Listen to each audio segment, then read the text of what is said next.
Bismillah. Innal hamdalillah hamdan katsiran thayyiban mubarakan fih.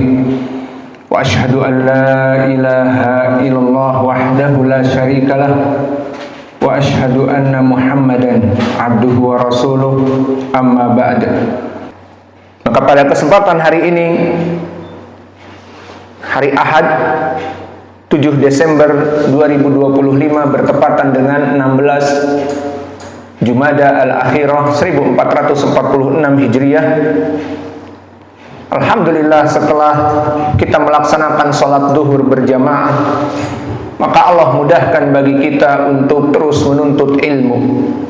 Dan ini kenikmatan yang besar yang Allah berikan kepada kita, karena kita dimudahkan untuk berpindah dari ibadah kepada ibadah. Maka di dalam permasalahan hari ini kita membaca kitab Sahih Muslim dari bab al-iman. Maka disebutkan di dalam hadis dari 3 jalan, an Thabit al-Bunani an Anas ibn Malik annahu qala lama nazalat hadhil ayah ya ayyuhalladzina amanu la tarfa'u aswatakum fawqa sautin nabi ila akhiril ayah jalasa Thabit ibnu Qais fi baitihi. Maka di dalam hadis ini disebutkan dari Thabit al-Bunani dari Anas. Maka Thabit al-Bunani di sini dia menjadi madarul hadis dari 3 riwayat. Maka siapa itu Thabit al-Bunani? Dia adalah seorang tabi'i yang hidup di tabaqah yang keempat, tabi'i shaghir. Dan dia mempunyai keutamaan di ilmu hadis, dan dia nisbatnya adalah Thabit ibnu Aslam al-Bunani, dan al-Bunani adalah dari Basrah. Maka dia Thabit al-Bunani al-Basri. Dan kedudukan beliau di ilmi jarh wa ta'dil, maka beliau di atas derajat thiqah, di mana disebutkan oleh Imam Ahmad, Thabitun yuthabbatu fil hadis. Maka Thabit sangat kuat di dalam hadisnya. Dan begitu pun disebutkan oleh para ulama seperti Abu Hatim, bahwa dia min asbatin nas, dari Anas ibn Malik yang ada di dalam sanad ini. Maka disebutkan asbatun nas fi Anas az-Zuhri summa Thabit summa Qatadah. Murid-murid yang paling kuat dari Anas ibn Malik adalah pertama Imam az-Zuhri, kedua Thabit, dan ketiga Qatadah. Dan disebutkan oleh Abu Hatim bahwa dia di atas derajat thiqah, thiqatun saduq. Dan berkata Muhammad ibnu Sa'ad, thiqatun sabitun. Dan berkata An-Nasa'i thiqah, dan begitu pun dithiqahkan oleh Yahya ibnu Ma'in. Maka inilah dari rawi yang madarnya bertumpu hadis ini kepada Thabit dari 3 riwayat di Sahih Muslim. Lalu disebutkan di saat Anas di sini menceritakan, di saat turun ayat, wahai orang-orang yang beriman, janganlah kalian mengangkat suara-suara kalian di atas suara Nabi. Maka Thabit ibnu Qais, seorang sahabi yang melaksanakan amal-amal soleh, dia merenung dan sedih duduk di rumahnya. Maka dohirnya tidak keluar masjid, tidak bertemu dengan Nabi, sedih. Maka waqala ana min ahli nar, aku dari penduduk api neraka. Maka dia menjauhi Nabi. Kemudian akhirnya Nabi mengetahui dari para sahabatnya kenapa dari sahabatnya menjauh dari majelis ilmu, tidak sholat berjamaah, dan seterusnya. Maka ditanyalah tetangganya Sa'ad ibnu Mu'ad, dan ini perhatian Nabi kepada para sahabat.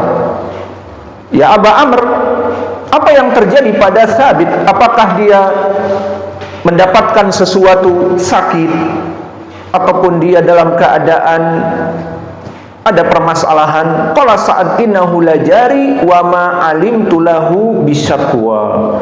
Dia adalah tetanggaku dan aku tidak mendapati apa-apa.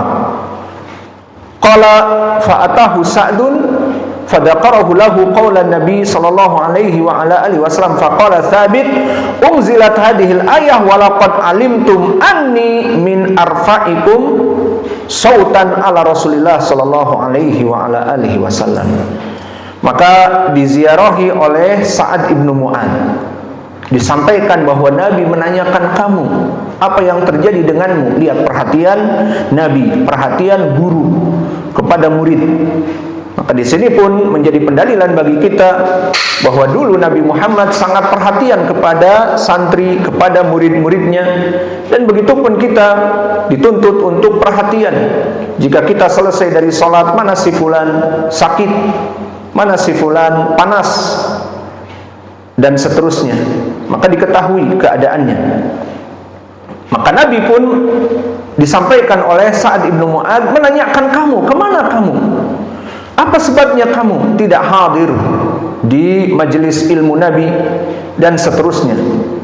Maka Sabit mengingatkan di saat turun ayat yang paling terakhir, walaqad alimtum, yakni yang bunyinya, wahai orang-orang yang beriman, janganlah kalian mengangkat suara kalian di atas suara Nabi.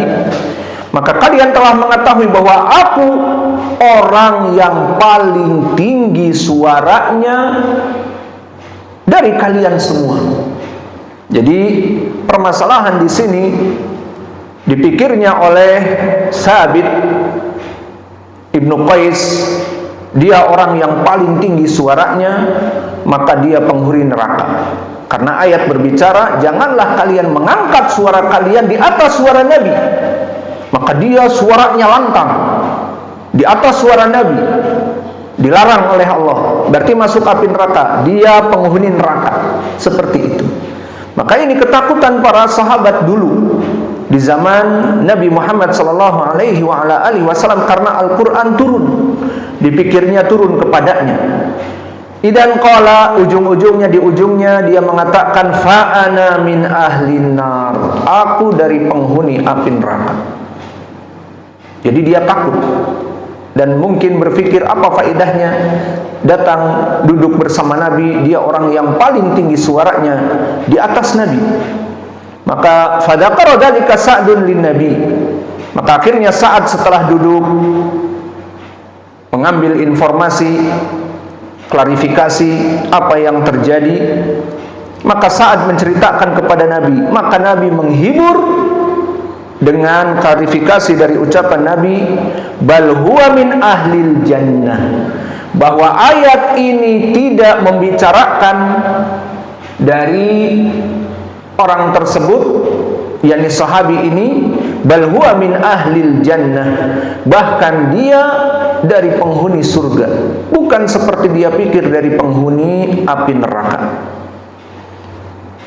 Maka ini hadis yang bisa kita berikan di Sahih Muslim, dan yang menjadi poin pendalilan bagaimana para sahabat dulu takut, meskipun mereka dekat dengan Nabi, meskipun mereka mengetahui ayat Al-Quran turun dan memahami ayat Al-Quran karena mereka Arab, namun mereka sangat takut atas amal-amal mereka. Mereka takut atas diri-diri mereka menjadi penghuni api neraka. Maka bagaimana dengan kita yang jauh dari kehidupan Nabi, yang jauh dari ilmunya para sahabat? Maka kita harus lebih takut kepada Allah. Wa naktafi ila huna wa jazakumullahu khaira wa barakallahu fikum.